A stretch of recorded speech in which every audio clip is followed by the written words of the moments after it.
spot in the offense opposite Alshon. Last year was Torrey Smith. Beginning of this year was Mike. Is that designed to have someone stretch the field, open things up? Well, you always love to have a guy that can take the lid off no matter when it is, but we've had some guys do that, so I don't know that there's just kind of by committee. You've seen different guys step in that role. Nelly has, everybody has, Gibson has, Jordan has. So whoever's been at that person's done that job, whether it be from that spot or somewhere else on the field. I guess a better way for me to ask it, have you had to adjust the offense or the patterns since Mike's been out there, or is it just plugging one in for the other? No, we do what we do and just try to do it better. What's the challenge? I think Nelson's the only wide receiver who's been in every game. Everybody's either been hurt or practice squad or coming off the street. What's the challenge in having, and like it seems like now you finally have a little continuity with Alshon back, but what's been the challenge of kind of having a different group every week and even different quarterbacks and just the whole thing, having so many moving parts? Well, continuity is the key for any business, any offense, defense, anything you do. You want continuity, and now that we have some of that, and that's big for obviously a quarterback, but that's also big for a receiver, understanding they're in the same spots and same place every time. And now that we've got rotations and people kind of know where they are without having to play every spot on the field at different times, so that part of it's given us more continuity and more comfort. Receivers will sometimes get labeled like inside guys or outside guys or whatever. Do you guys view it that way? And when you guys pick your players, do you say, okay, we think he could be on the inside, or vice versa? Yeah, I mean, receivers that can make plays, you can put them, versatility, putting them anywhere. You see a lot of our guys play multiple spots, whether it be the motion guy, whether it be, an inside matchup or an outside matchup. So, so Alshon there, you've seen Nelly there, you've seen Jordan there, you've seen different guys at different spots sometimes. And that we'll continue to do that, move it around. As you were down south recruiting the position, what did you know of Alshon Jeffery then? And now that you've had the chance to work with him the past month really on the field, what stood out about him, or I guess what have you learned about him? Well, one, very highly competitive.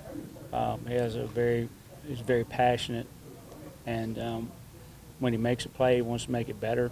When he doesn't make a play, he wants to understand why he did make that play and how he can make that play.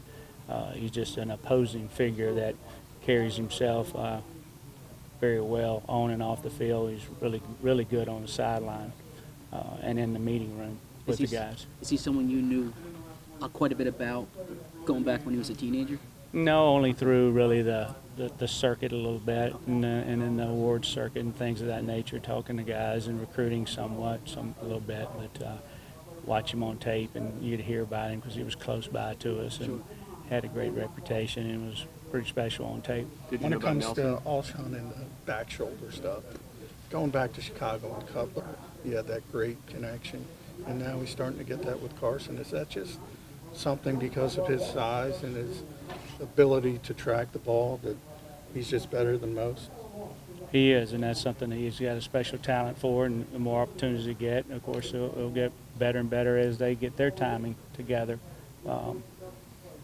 That is a unique talent to be able to play a ball, 50-50 ball or whatever you want to call it on a back shoulder, to be able to stop and catch a ball, that way. What do you make of Nelson's season? He had those little problem with drops there. He wasn't getting a lot of yards, had a lot of catches, and but he seems to, I don't know, he's a guy that is used to fighting through adversity. It seems like he's kind of come out the other side. He's done a tremendous job of moving the chains. Earlier you talk about all the catches he had in previous games, and they may not have been for a lot of yards, but they were huge consequences when they were caught. Even with blitz scenarios that you've seen him break tackles. I think there were 4 or 5 tackles he broke here recently, and they were big people. He was, breaking the tackles up. So that can be demoralizing for a defense to have a guy, see the hot, perform what you want to in an adjustment, and then make plays after the catch. How aware were you of Nelson when he was in high school?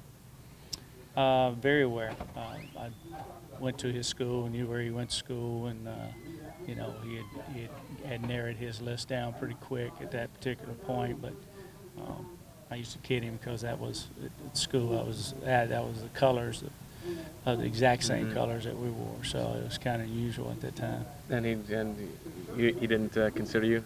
Well, we never got in the mix early enough. He had already kind of put that focus down to where he was going. How's life been different not having to recruit? Oh, a lot different. It's just very unique that you spend your time, in football instead of having to spend your time talking to 15, 16, 17-year-olds on different social media sites or in person or doing all those things. Is it a welcome change for you at this point in your It career? is. Yeah, it is. I enjoy both. So, I won't say that I miss it, but there's a part of that you enjoy relationships and watching kids grow, and these are men that you're working with now, and they still grow in a lot of different ways.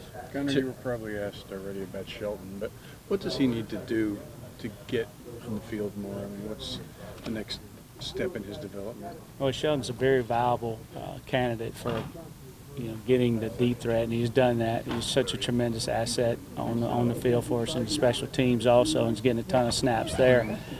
Just breaking into the lineup, just finding that niche of where he is, and I see him making plays in the future, and if he'll continue to grow and do what he's doing right now, you'll see him show up. Two of Nelson's big plays against the Giants were on sort of plays that weren't necessarily designed to go his way. How much of a coaching point do you use that, or how much is that in terms of keeping plays alive? Well, you've got outstanding quarterbacks able to extend plays, and anytime you do that and have people that can break away from people and have that little extra bit to do that, and they have a feel for each other where they are without knowing where they are, and that's hard to explain. But that was just a couple tremendous plays when you scramble and find guys. Alshon's first touchdown, and then you got that big play to Nelson there. Those are backbreakers for your defense when you think you got him hemmed up and you don't, and then you break away from a guy. He cover you so long, so that's pretty good stuff. How much do you harp on that in the room? Quite a bit. It's practiced a bunch, and then when it happens in practice, obviously it's talked about and how to get open and where to go when you're all on the scramble. It just may look like chaos, but it's organized. Coach, forgive me if you've answered this already, but with the injuries to Mike and to Mac, how do you think you guys have done, and not necessarily the deep ball, but decoying the deep ball and having somebody go deep and be that guy to open up the field? Well, like I said, we answered that a little bit earlier. It's kind of been by committee, and everybody takes their shot at different times. Coverage dictates that a lot. We push the ball that way, and we obviously would like to hit a lot more of those. Unfortunately, the other night we thought we had one and picked up the flag, and that'd be a big play one way or the other. But every now and then, just taking that shot lifts the lid and letting you know that you will go there. So just the threat of it sometimes of getting it there, and we've done a good job of doing that. Getting back to the Well, like I said, it's been by committee, and all the guys have done a good job. You talk about that, but Nelson's gotten deep, Alshon's gotten deep, Gibson's gotten deep, Jordan's gotten deep. Some different guys at different places have gotten that way. Those plays come. A lot of times you make a lot of it because a guy may have tremendous speed like a Mike Wallace and can get there. But still, the coverage got to dictate that.